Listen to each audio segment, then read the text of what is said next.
Bonjour tout le monde, bienvenue à cette nouvelle série de capsules de l'imaginaire qui traitera entre autres des nouveautés de la semaine.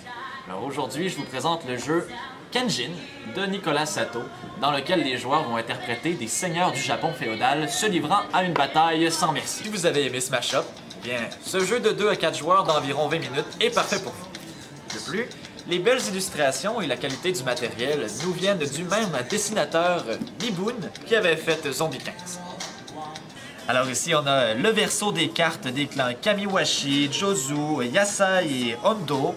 Lorsqu'on regarde l'intérieur des cartes, on voit de très belles couleurs, plein de détails à l'extérieur. Et pour les domaines ici, un carton bien épais avec encore une fois un très beau graphique, un très beau jeu. Ceci étant dit, on va y aller avec la mécanique du jeu. À tour de rôle, les joueurs vont placer des tuiles entre leurs voisins de gauche et de droite. C'est la première phase. Par la suite, nous utiliserons les personnages qu'on a dans nos mains pour pouvoir composer notre armée lorsqu'on les posera sur les domaines qui sont déjà en jeu.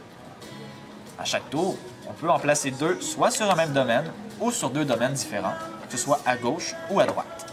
Parmi les cartes qui sont obligées d'être révélées, on a par exemple l'assassin, qui celui-là ira éliminer et remplacer une carte du clan ennemi en s'ajoutant à son armée.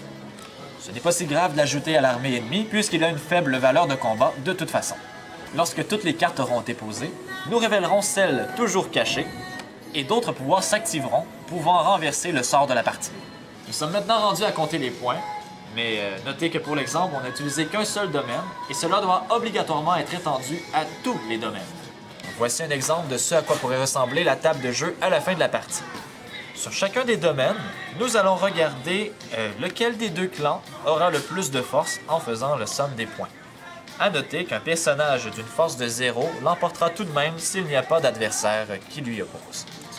Chaque domaine octroiera des points différents à celui qui aura réussi à le conquérir.